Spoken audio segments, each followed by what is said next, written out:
أعوذ بالله من الشيطان الرجيم بسم الله الرحمن الرحيم وإذ قال موسى لقومه يا قوم اذكروا نعمة الله عليكم إذ جعل فيكم أنبياء وجعلكم ملوكا وآتاكم ما لم يؤت أحدا من العالمين يا قوم ادخلوا الأرض مقدسة التي كتب الله لكم ولا ترتدوا على أدباركم فتنقلبوا خاسرين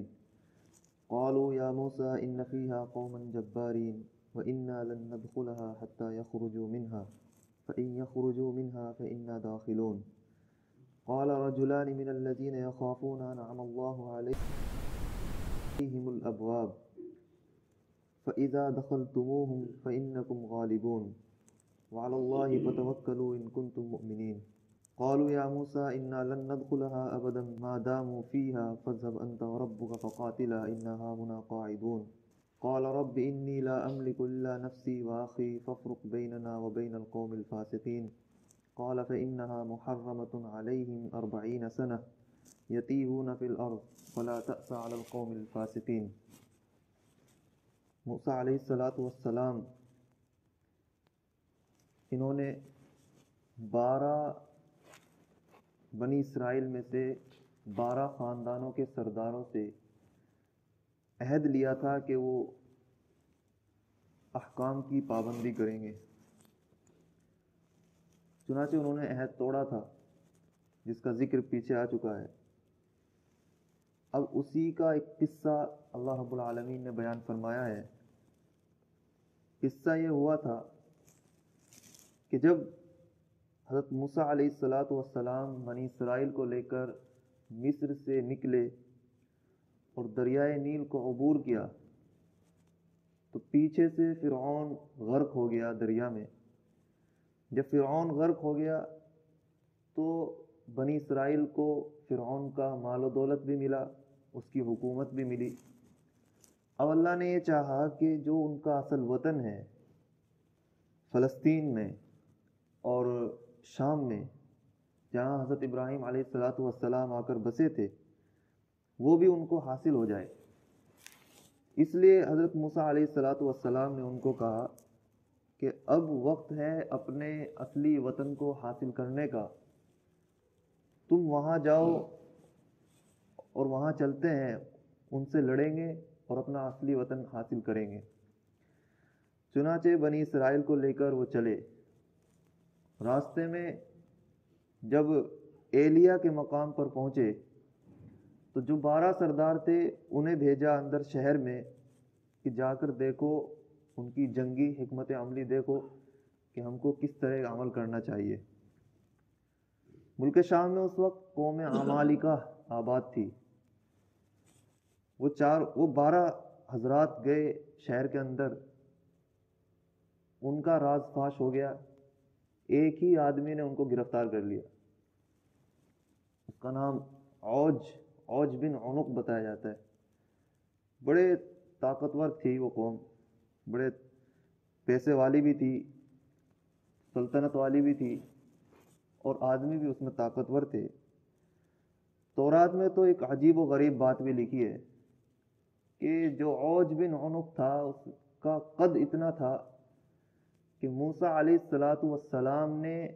اچھل کر لاٹھی ماری تو اس کے پنڈلی پر لگی تھی. یعنی ایسی واہی,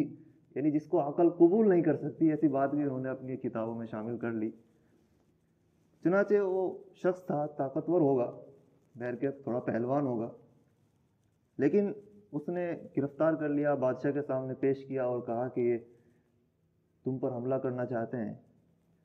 تو فیصلہ ہوا کہ ان کو قتل کر دیا جائے.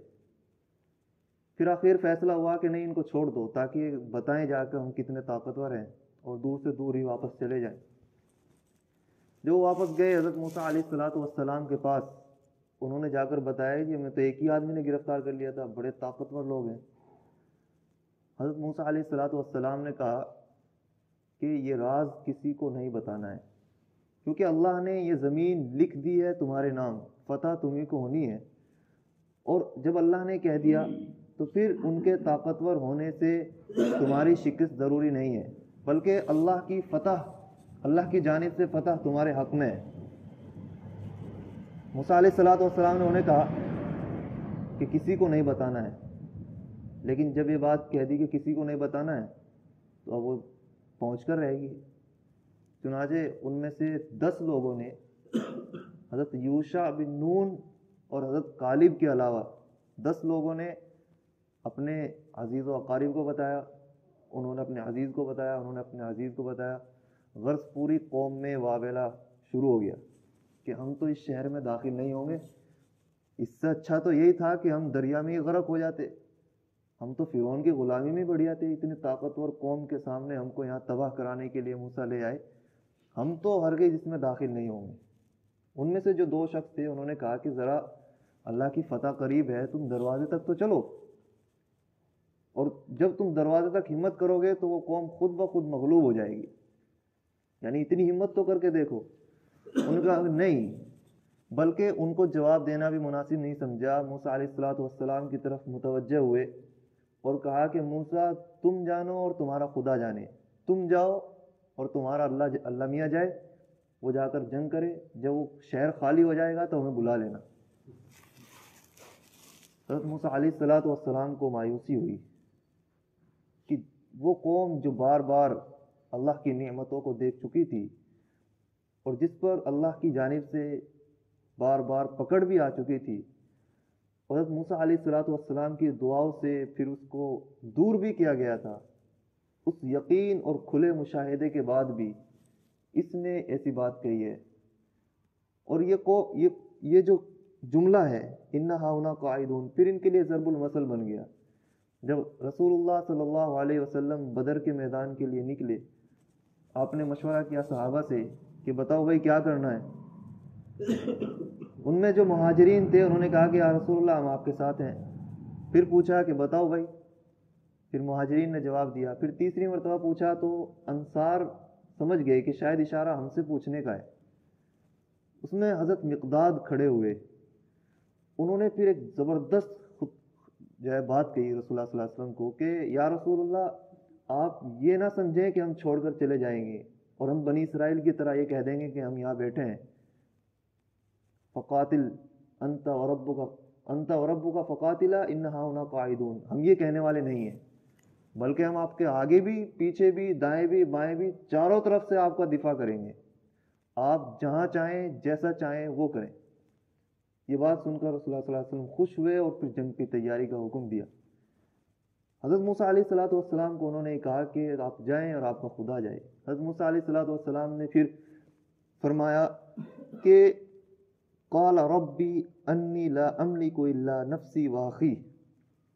کہ میرے پروردگار میں اپنی ذات پر اور اپنے بھائی پر بس قدرت رکھتا ہوں،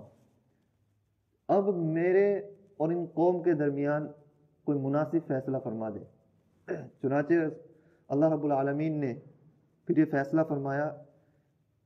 قال فإنها محرمۃ علیہم 40 سنہ، کہ اب یہ شہر ان کے لیے 40 سال تک حرام کر دیا گیا، اس میں اب یہ داخل نہیں ہوں گے۔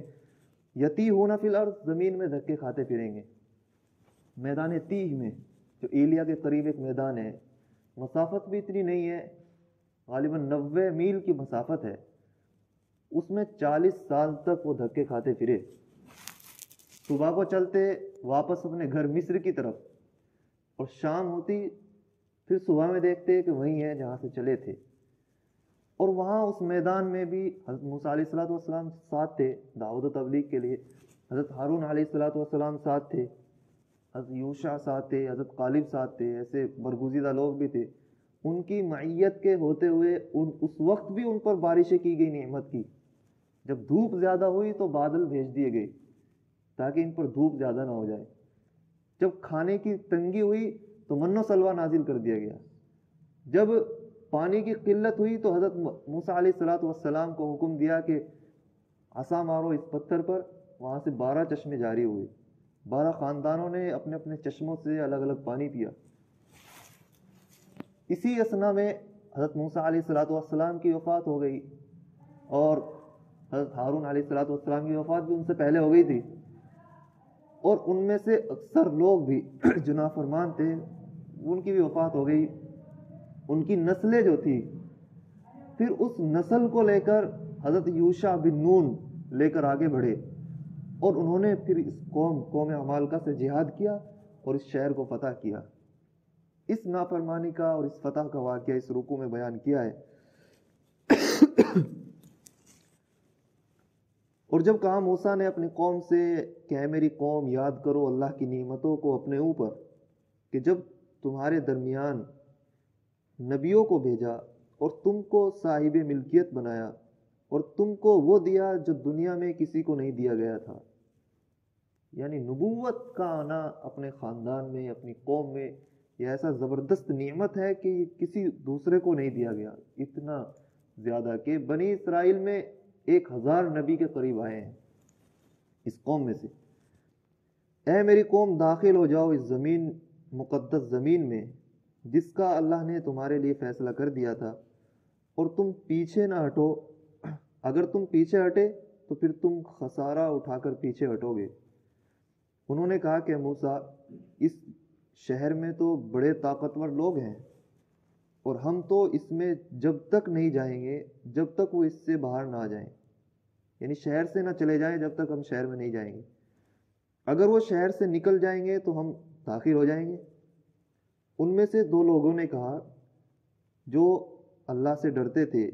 اور جن پر اللہ کا انعام تھا کہ دروازے تک تو داخل ہو، دروازے تک تو چلو۔ فَإِذَا دَخَلْتُمُوهُ فَإِنَّكُمْ غَالِبُونَ، اگر تم دروازے تک بھی پہنچ گئے تو پھر تم ہی غالب ہو جاؤ گے، کیونکہ اللہ کا فیصلہ تھا۔ وَعَلَى اللَّهِ فَتَوَكَّلُوا إِن كُنتُم مُؤْمِنِينَ، اور تم ایمان والے تو ہو ہی، اگر تم ایمان والے ہو تو پھر اللہ پر توکل کرو۔ انہوں نے کہا کہ موسیٰ، ہم تو نہیں جائیں گے، ہرگز کبھی نہیں جائیں گے جب تک وہ اس میں ہیں،